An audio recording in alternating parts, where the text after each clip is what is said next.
Assalamualaikum warahmatullahi wabarakatuh. Selamat pagi anak-anakku semua. Bagaimana kabarnya hari ini? Semoga kalian sehat semuanya.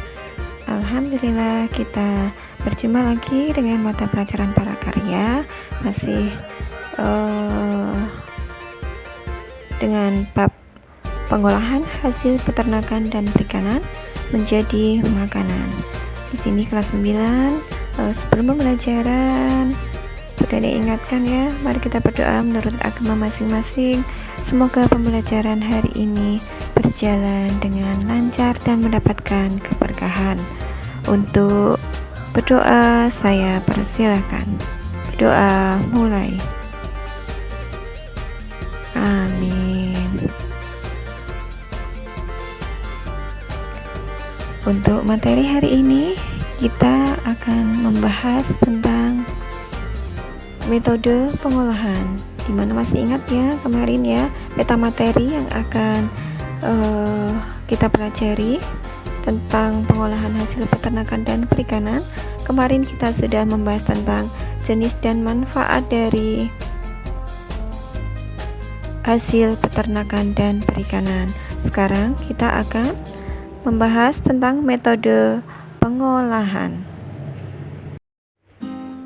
Selamat diperhatikan dan disimak ya terkait dengan metode pengolahan. Metode pengolahan di mana dalam memasak, di sini pengertian dari masak sendiri adalah kegiatan menyiapkan atau mengolah bahan makanan menjadi hidangan yang siap untuk dikonsumsi dengan cara memanaskan bahan makanan agar bahan makanan tersebut aman untuk dikonsumsi. Kemudian metode memasak bahan pangan ikan, udang, cumi, rumput laut, daging, telur, dan susu biasanya dengan metode merebus atau boiling, mengukus, menggoreng, membakar, dan memanggang atau di oven. Jadi beberapa tahapan nanti gitu ya dari metode-metode memasak bahan pangan nanti akan Bu Dani jelaskan satu persatu. Selamat disimak. Pertama adalah merebus atau boiling. Merebus adalah melunakkan atau mematangkan bahan makanan dalam cairan. Contohnya air, kaldu, santan, atau susu dengan temperatur 1000 Celcius. Bahan makanan harus terendam dalam cairan, di mana fungsi cairan ini untuk mematangkan bahan makanan tersebut. Jika temperatur berkisar 850 Celcius sampai 960 Celcius dan cairan yang digunakan untuk memasak ikut dihidangkan bersama makanan, teknik ini disebut poaching atau kematangan bahan makanan. Tidak boleh terlalu lunak agar kandungan vitaminnya tetap terjaga. Biasanya alat yang digunakan untuk merebus yaitu panci. Kemudian untuk metode selanjutnya adalah mengukus atau steaming, di mana mengukus adalah memasak bahan makanan dengan uap panas dari rebusan air yang ada di bawahnya, dan bahan makanan atau masakan tidak menyentuh air yang menghasilkan uap tersebut.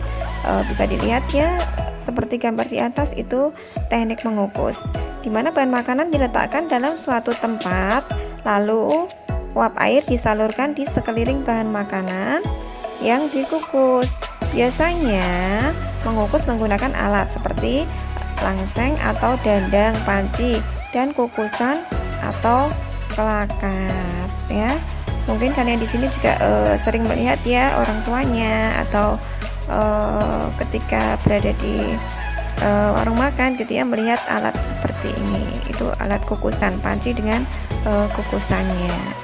Dan coba dilihat, diperhatikan, dan mungkin kalian bisa membayangkan ya seperti apa mengukus itu, dan hasil yang didapatkan dari mengukus itu seperti apa, kalian bisa membayangkan juga.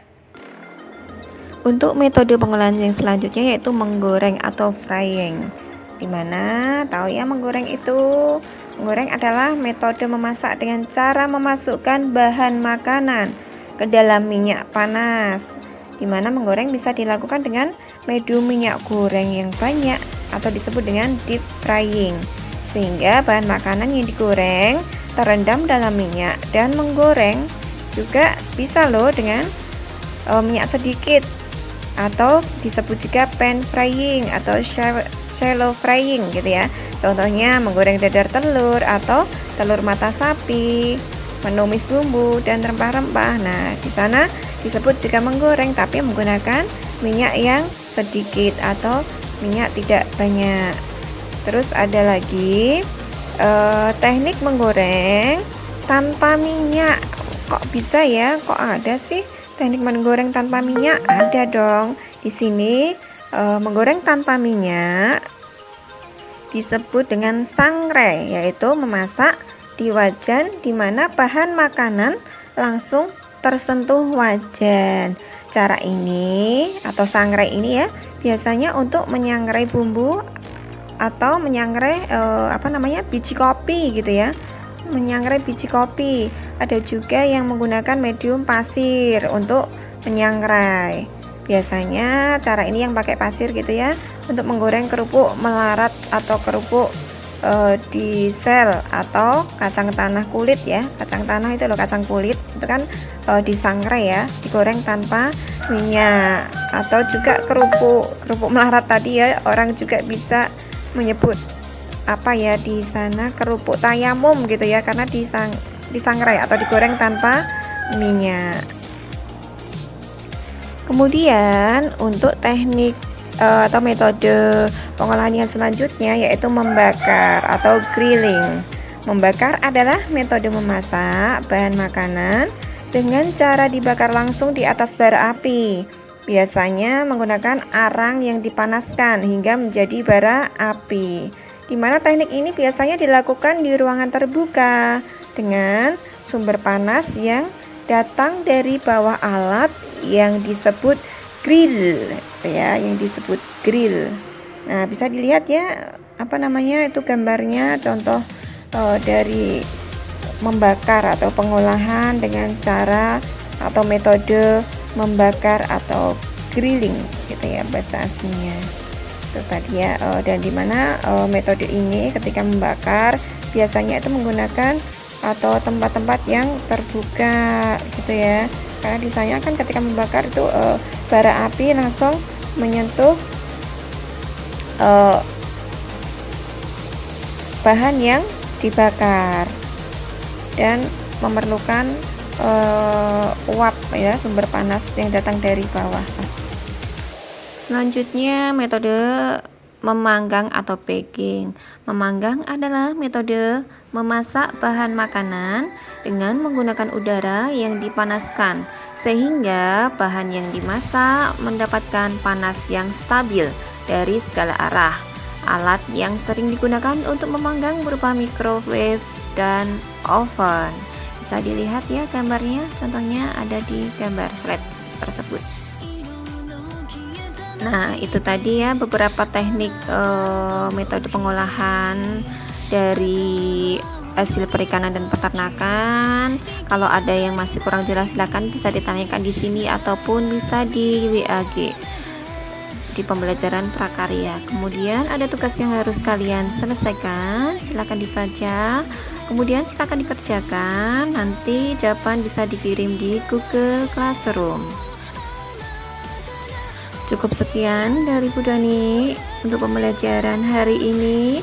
Masih ada waktu, silakan dikerjakan ya tugas-tugasnya, atau kalau ada pertanyaan silakan bisa ditanyakan. Dan tetap jaga kesehatan, kerjakan tugas dari Bapak Ibu guru dengan baik. Selamat pagi, wassalamualaikum warahmatullahi wabarakatuh.